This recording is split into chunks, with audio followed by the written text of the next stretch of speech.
Alright, YouTube, I know I wanted to speak about this topic. I'm not going to include it with the occult series, because it's not strictly speaking really an occult topic when you think about it, although it does have some implications within the occult.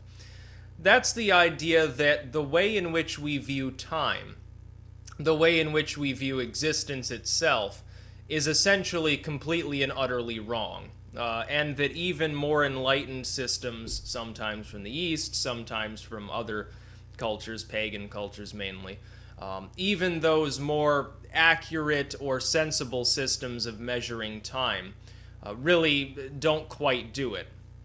And I want to look at specifically two types of time that are spoken of by two different cultures which supposedly never had communication with one another. And those are the Vedic peoples and the Mayans.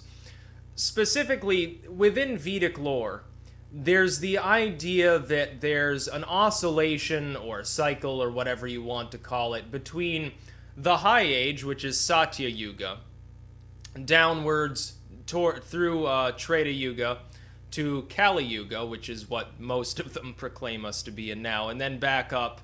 I can't remember the name of the fourth part of the cycle, and then back up to the Golden Age, to Satya Yuga. The Yugas are essentially a cyclical system. Now, the Vedic scribes say, well, these periods of time last, I've seen different estimates, 40 million years, hundreds of thousands of years, a few thousand years. It's not entirely, it's hard to tell, really, exactly how long these cycles would last.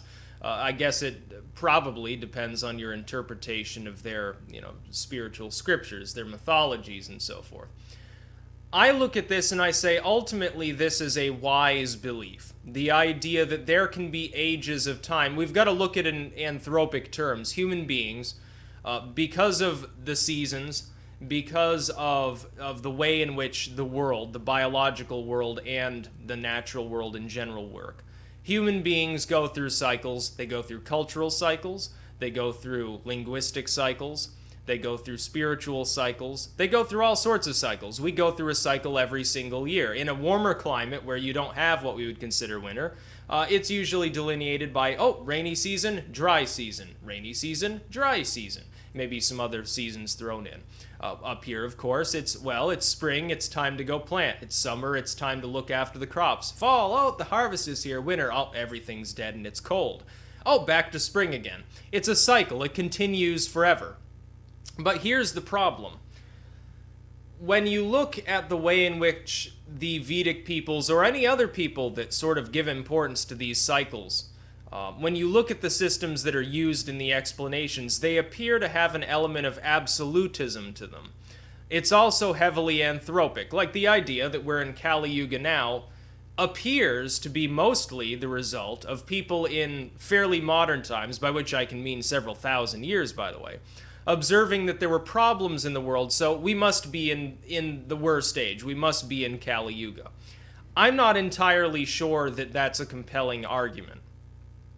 Any more than the idea of the Mayans. They would have based at least part of their calendar system on observations they were having around the time in which they constructed these concepts. So they were simply observing the way things were, drawing a conclusion, then attempting to retrospectively apply it to the past, and also apply it to the future. Now, the Mayans had a system that was far more complex than the Vedic system. The Vedic system primarily regards the movements of the Kali Yuga, the Treta Yuga, and so forth, sort of up and down, almost like a wavelength. You could plot it as a wavelength and say, well, we're going up to the Golden Age. Almost everything is spiritual. Life is easy. People respect one another. Now we're sliding down. Things are getting a little more dicey. There's a little more materialism and corruption in the world. Now we're in Kali Yuga. Everyone's materialistic. Everyone's butchering one another, and governments are corrupt, and they're, half the people don't have enough to eat. And that's sort of the way it works. The Mayan system's different. The Mayan system works like a bunch of geared wheels interlocking and affecting one another. You could be in a very good high cycle period but a very bad lower cycle period, which causes that ultimately it's still going to be more positive, but there will be negative aspects. And there are at least 4 gears within the system that we know of. One is even larger than the back tons that everyone talks about.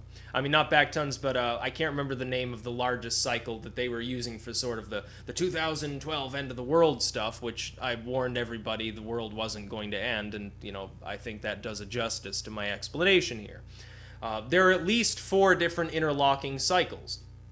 So ultimately, you have the lower cycles subordinate to the higher cycles, but they do affect it.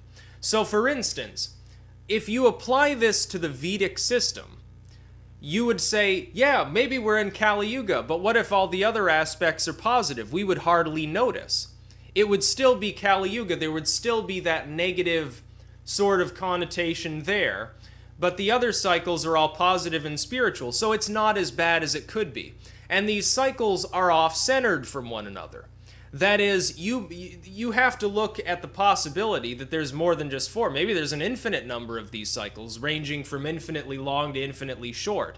And sort of when the topmost cycle reaches its lowest point, well, then the universe basically ends, only to then spring again anew, or something like that. So, you could regard the force that created this universe as being there is some central point at which there is some sort of physical anomaly, which means that when this universe is dying, a new one will just explode out from that same exact point. That could be the case too, by the way. I don't think anybody has adequately disproven that notion.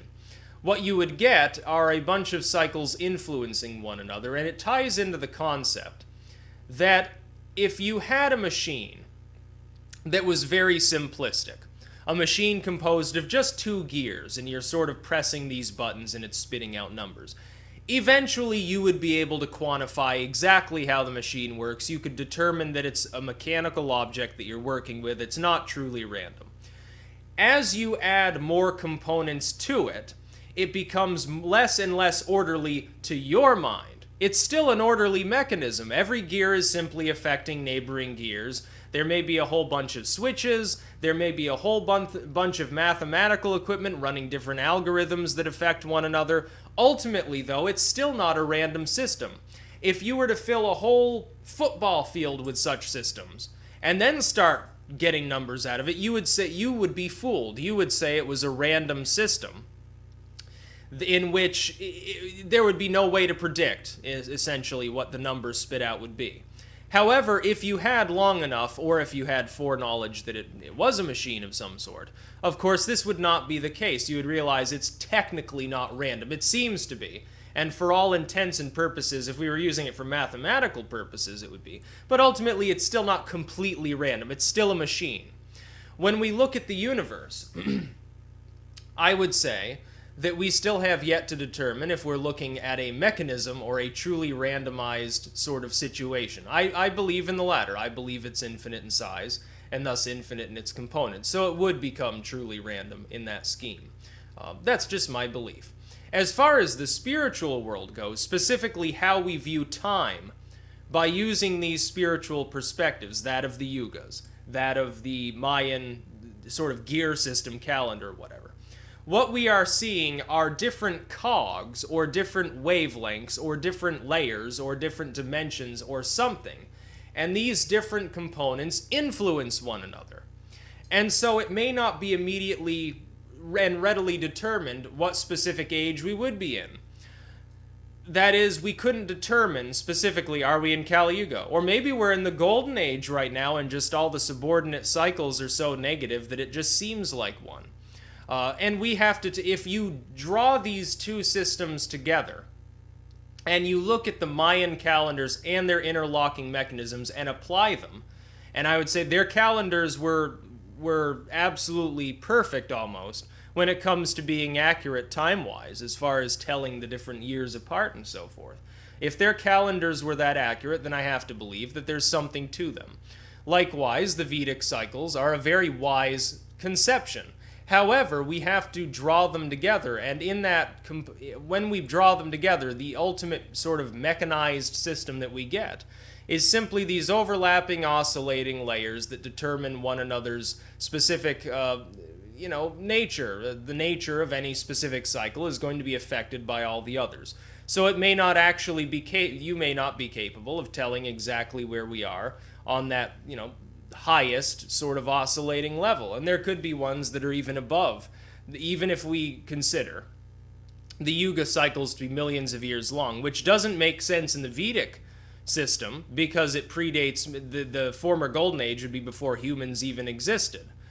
We would need to recognize it in anthropic terms in order to talk about sort of the mythological elements of Vedic lore that happened when humans were supposedly around. Well, humans weren't around 40 million years ago. So clearly that's not the case. It's either shorter cycles or that's just one and there are other cycles that they're actually speaking about. I prefer to think that if you look at history, you can get a pretty good idea of where the supercycle lies. And it's on 100-year intervals. If you look at history, you'll find an awful lot of the really, really negative events that happen appear to happen in 400 or so year intervals. You're looking at, for instance, the times of persecution, especially of the Jews, but also the Christians, around 0 AD and shortly thereafter, in that general period, that general 100-year period. Next, we've got the fall of Rome. Well, I think the collapse of the cradle of civilization probably qualifies. 800s, we're talking about the Islamic expansion. We're talking about the butchery and bloodshed as a result of their own ideologies. The 1200s, we're talking about, post-Black Death. We're talking about the plague. We're talking about epidemics and famines the world over. The 1600s, we're talking about the impact of colonialism on parts of Mesoamerica and other parts of the world, wiping out indigenous peoples by the tens of millions.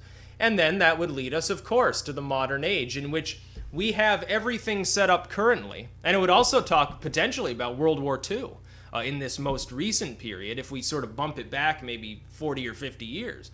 I would think that looking at the world today, yes, quite clearly, the stage is set for potential disaster.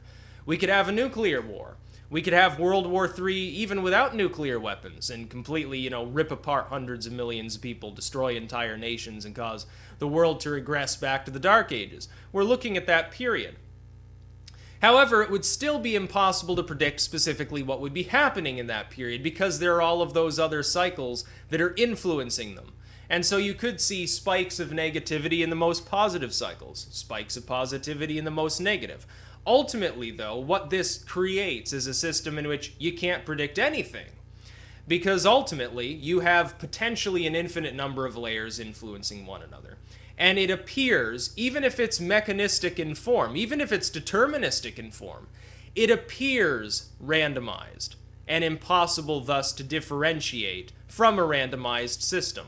What we should be looking at in terms of how we quantify time is essentially we would look at time as what we would consider positive and negative cycles. It then has subordinate cycles. Some of them are slower, some of them are faster. They may be arranged in any possible way. Think about it like a lasagna noodle. You look at a lasagna noodle from the side, it has ridges on it, it goes up and down, or I don't know, an octopus testicle, an octopus tentacle or something, anything like that. It's got a wave to it.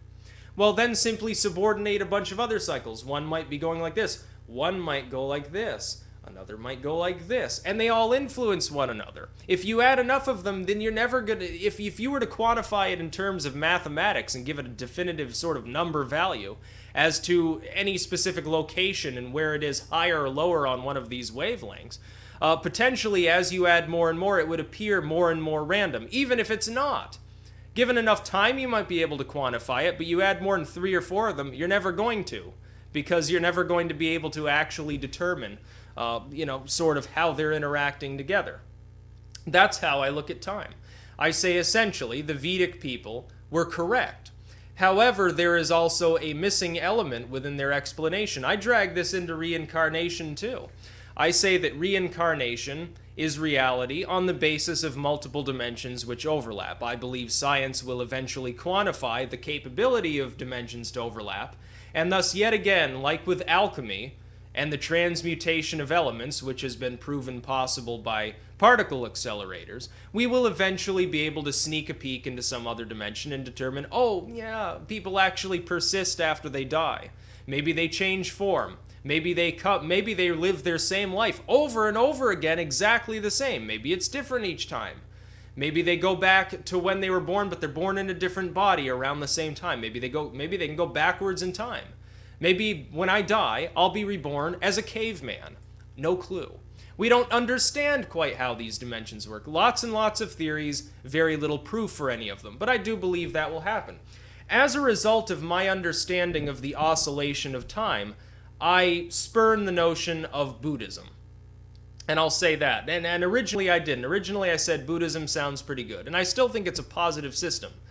But it's also a spiritual abomination, unfortunately. It's a spiritual abomination in the sense that they believe that there can be an end to these oscillating cycles. I don't see that as true, because I believe that what they are seeing as infinity is not actually infinity. It's rather the one of the longest possible cycles. Might last hundreds of millions of years, might last billions of years, might last trillions of years, but ultimately it too ends. If they manage to ascend to that so-called enlightened state, I believe that eventually they will drop back down into the physical realm, just like supposedly the mannerism in which people fell out of, you could say it falling from paradise almost, and link it to Abrahamism.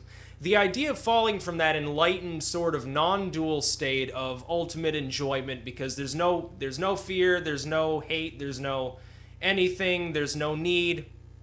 The idea that they fell from that sort of pinnacle because of primordial need, or primordial desire rather, and that they became physical because they wanted to experience physical things, but then they got trapped because they kept desiring these physical things, and they slowly lost their spiritual potency and sort of degraded into demons, and that they've been working their way back up all of this time. I say, what guarantee is there that that won't simply happen again? In a trillion years, maybe, yes, it could be a very long period of time, but what is there to guarantee that it won't? It's like with the Christians, when they say, well, God's all good, God's all loving, God's all whatever. I say, well, why can't God be a liar and that's actually not true? What if 100 million years from now God says, oh, I'm tired of this heaven stuff, now I'm throwing everybody into hell regardless? You cannot make such a guarantee because your own dogma says that God can do whatever he wants because he's got the power to do so. So I spurn Christianity. Well, I have to spurn Buddhism on the same basis. I have to spurn Hinduism on the same basis. Some people say, well, I gave up sort of the Hindu stuff for Buddhism because the Hindus want to become as gods, but we see that as another temporary step on a much longer road to a much higher state of enlightenment, this non-dual, this sort of the Buddhist idea of nirvana or whatever. I say, what guarantee is there in either of these paths that upon ascending to that state, you won't just tumble back down? And what's the wrong if you do? You can always go work your way back to the top. Isn't it fun being alive?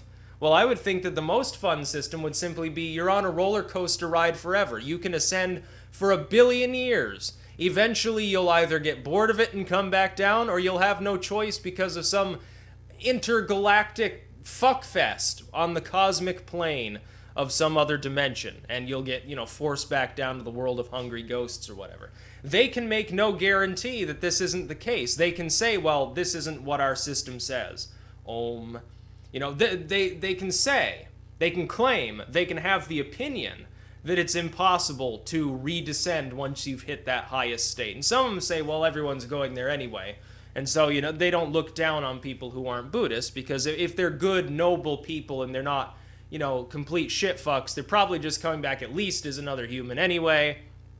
And if they're doing some meditation, maybe they'll ascend just a little bit more, and then they'll sort of get it. They'll realize how much better things are when they look back maybe in their past life, and they'll say, oh, well, I'm going for Buddhism now because, it's clearly, I don't want to accidentally go back down to the demonic world or something.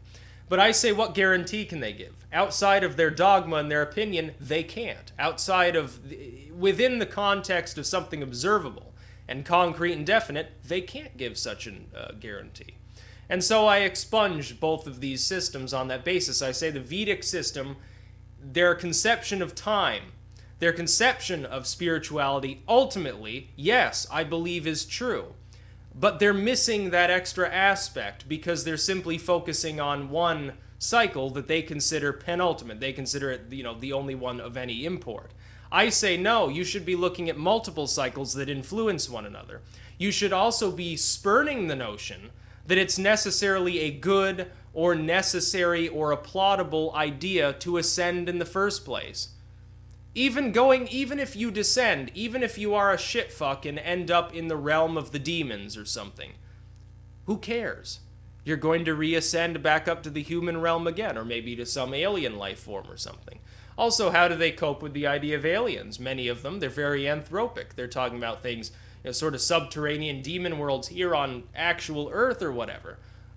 It doesn't make any sense when you really think about it. I look at these systems and I say, they're less violent and much more positive than Abrahamism. But can I find something to bitch about anyway? Hell yeah, I can, because I can look at their conception of time and say, the Western idea of linear time that sort of punctuates when you die is also false. Another way of looking at it is this. The atheist looks at time as a line. It has a definitive beginning and a definitive end. The Abrahamist looks at time as a line. It has a definitive beginning, but no definitive end. They end up forever, eternally. They're still there. They just end up in hell or heaven. These other groups seem to believe in time again as a line, or sort of a wavering line, because you can ascend or descend, but that doesn't really matter. You're still existing in sort of an ego form until you hit nirvana. And it has no definitive beginning, necessarily, and not necessarily a definitive end. But what if this time conception is completely wrong and you're actually looking at multiple lines influencing one another, spiraling off in random directions, and it's actually chaos? It's actually discord, not pure chaos. Pure chaos is the preclusion of any order, just like pure order is the preclusion of any chaos. Discord is sort of halfway between them. It contains elements of both. It would be true randomization. You would have some seemingly ordered, sort of mathematical functions, if you were looking at it in that sense, in the sense we understand math, and some that were, total nonsense. They were randomized. And that's the way that I tend to look at existence. I say, there is no definitive goal. There is no ending point. There was no real beginning point. And it ultimately doesn't matter what you do. So you might as well just enjoy the moment. Oddly enough, the embracing of the most pure form of the Eastern systems almost brings me back to Satanism. That is very strange to me. Because it shows that the same goals, and this is why I held on to the essentially satanic philosophy that I do, despite my pagan leanings, despite my occultism, despite my embracing of some of these Eastern ideas. The fact that you can have a purely spiritual aspect and still come to the same overall conclusion astounded me when I started deeply thinking about these things. And so I know this is a bit of a rant. It's extremely dense, and I should probably, if I had a whiteboard, I could illustrate better exactly what I'm thinking of. But literally, just think of wavelengths. Different functions controlling them, and they simply influence one another from our perspective, from an anthropic perspective. We're talking about whether it's good or bad for sort of the spiritual existence of man and or the physical existence of man. One could argue that they're not exactly the same thing. You could be in a very spiritually enlightened age, but an age in which there's abject physical misery. They just happen to be ruled by some golden utopian spiritual system, despite the fact that they're starving. So at least they're ascending even if they're dying in infancy. You could have such a system. So that's essentially how I look at time. Very, very, confusing, I'm sure, for some people.